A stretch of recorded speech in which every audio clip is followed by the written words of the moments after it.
Today, March 31st, 2022. This is ELN Morning.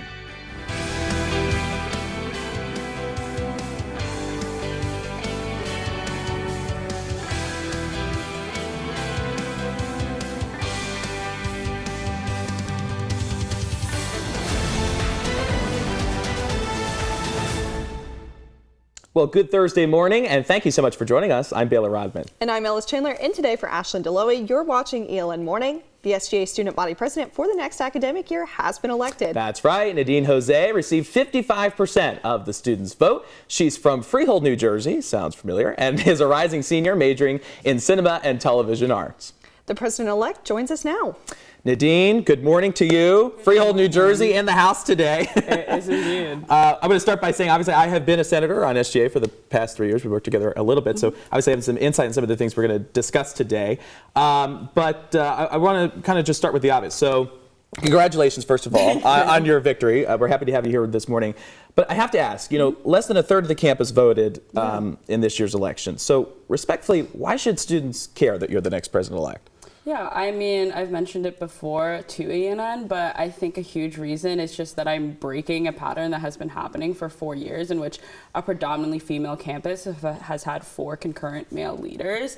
Not to say that they've done a bad job by any means, but I think a shift does mean something. I think when you see someone who you identify with a little bit more interpersonally, it can make a huge difference in how you perceive SGA and hopefully how you interact with SGA. I'm involved in a lot of groups from the Center of Race, Ethnicity, and Diversity Education, Residence Life. I work with a lot of different communities all the time, and hopefully like those groups that typically feel underserved feel like in this election at least that they could participate a little bit more and hopefully understand what SGA has to do for them and can do for them a little bit more as well. Sure. And this is the first time the undergraduate student body has elected a female SGA president in the last kind of 4 years or so. How does it feel to kind of be that representative?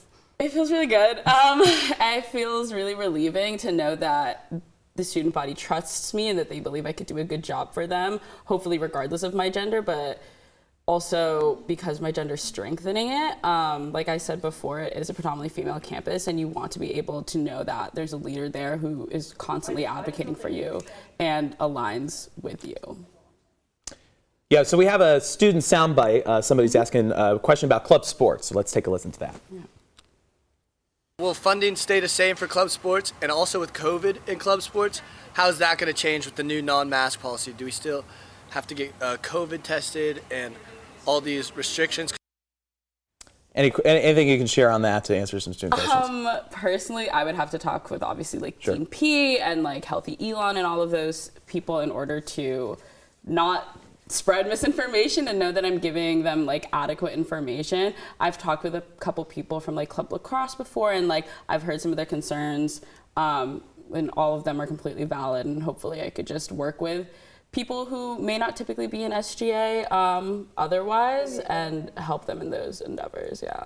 Sure.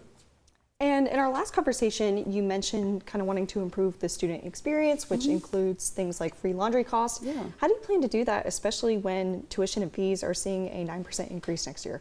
Yeah, absolutely. I think laundry cost is already free for some people on campus. It's really just the luck of the draw. I lived in Danley my freshman year, and I was able to share one laundry unit for free, use it all the time, and only between 8 people. And then if you get placed in historic, I'm an RA in historic currently, I still have to pay for my laundry, even though I work for the university. And I think it's just such a small thing that heightens socioeconomic discrepancy on this campus. And I think it's not that much. I feel like that it's costing the university. I'm not really sure where those dollars go to besides like the maintenance of the laundry machines, in which that should already be, there should already be a budget in there for that.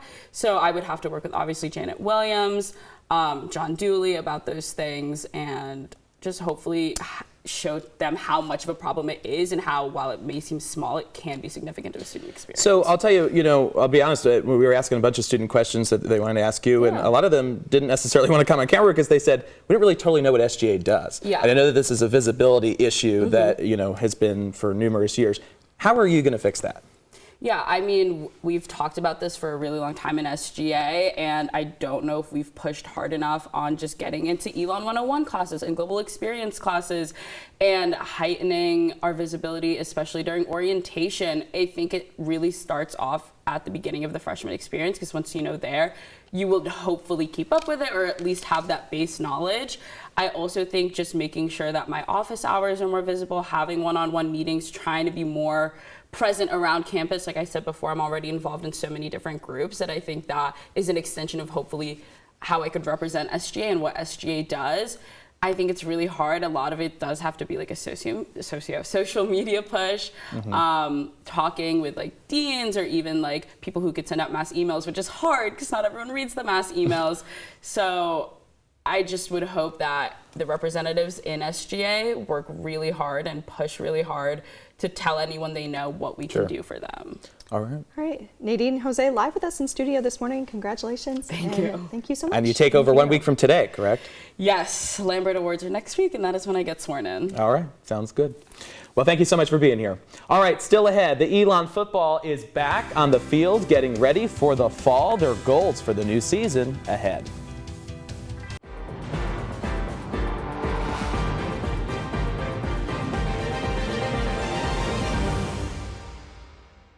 It's day 37 of Russia's war on Ukraine, and President Biden agrees to send $500 million in new efforts to aid Ukraine, while the Pentagon this morning plans to provide over 100 killer drones. This as Ukrainian President Zelensky calls for tighter sanctions from countries around the world after Russian forces ambushed areas around the capital city, Kyiv, just hours after pledging they would scale back troops to increase, quote, mutual trust and create conditions for further negotiations. There are also cultural consequences of this war. ELN senior Katie Jo Phelps is a Lumen scholar studying how ballet was used as a propaganda tool during the Soviet Union. As Russia continues its war on Ukraine, she says she's now noticing similarities in her research. It's terrifying that a lot of this that I've been studying for 3 years is happening and I'm watching it play out. It's very scary, but it's also really important because I think now is the time that people need to realize how important art is and how art influences what you think and what people want you to see. Phelps research is coming together this weekend in a dance performance called The Politics of Dancing, a study of ballet as a political tool, tomorrow at 4:30 p.m. and Saturday afternoon at 2:30 p.m. in Arts West. Audience members will be asked to complete a survey once they've seen the show to help Phelps with her research. And Phelps is the director and choreographer of that show, and she's also performing in the dance program's senior seminar concert this weekend. Senior dance and choreography majors developed the show from scratch and chose the theme Home. The performance marks the first time in 2 years where COVID-19 isn't stealing the spotlight. ELN senior Lauren Weinberg says she's looking forward to focusing on nothing but dancing. It just kind of makes it more like heartwarming that I get to see my friends' faces, or like I can look in the audience and my family's going to be there and I can like see their face as I'm performing, which will be really exciting. And my regular co-anchor, a fan favorite, Ashlyn Deloe, is in this performance this weekend, so you can see her and the rest of the dancers tomorrow at Saturday at 6:30 p.m. in Arts West. Tickets are free for all. 80-year-old Holocaust survivor Nathan Spivak is one of the last of his generation, and over 150 people gathered in McKinnon Hall to hear his story. Though Spivak himself was never in a concentration camp, he was an escapee of the infamous Velodrome d'Hiver, the largest roundup of French Jews during the Holocaust. He recalled one night that he spent in prison as a young boy. He intentionally told some of the prisoners in Italian, give him a rough time. And they did. I spent the night without sleep. They never touched me, but they did scare me. Minkowitz says he was humbled that ELN Chabad was able to organize the event. For more on Spivak's story, visit elonnewsnetwork.com.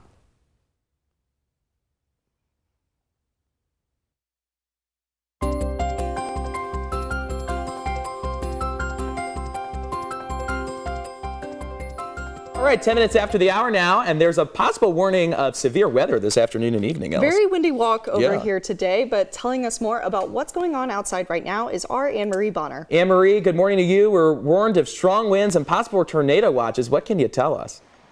Yeah, sure. It is looking like there are 15-mile-per-hour winds out here right now, and the winds could reach up to 50 miles per hour according to the National Weather Service in Raleigh. So please be careful as you're walking around, you're driving wherever you need to go.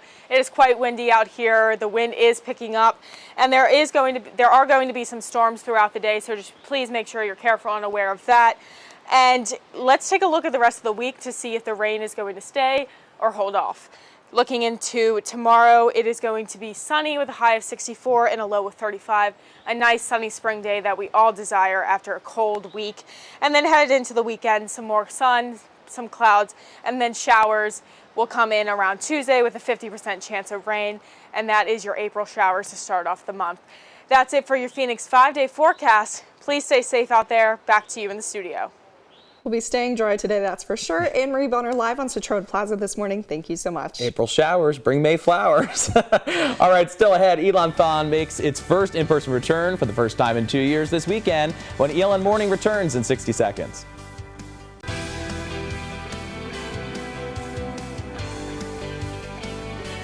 ELN football is about to head into their final week of spring practice after starting earlier this month. Head coach Tony Trisciani says the team has been playing fast and physical.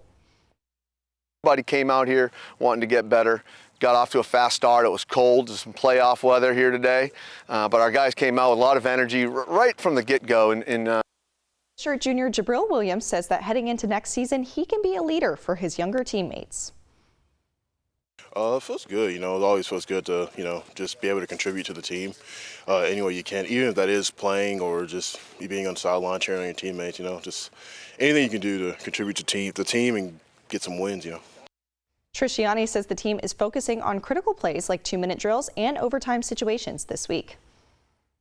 Back in Alumni Gym for the first time in 2 years, ELN Dance Marathon is set to be fully in person, and it's only 2 days away. Vice President of Operations Sky Allison says she's excited to have the event back in person because it's an effect on all who participate, and we're looking forward to that this weekend. Ellis, you're going to be heading out? I may have to check. I've never been to ELN-thon before, and I'm already a junior, so It's exciting that that's making its in-person return this weekend. Yeah, it all begins at 9 a.m. Saturday, but if you want to register day of, you can do so until 4 p.m. by visiting their website. Well, that's all the news we have for you this morning. Thanks so much for joining us. For all the news you need to know when we're not on the air, visit our website, elonnewsnetwork.com. And follow us on social media at ELN News Network. Have a great weekend, ELN. Stay dry.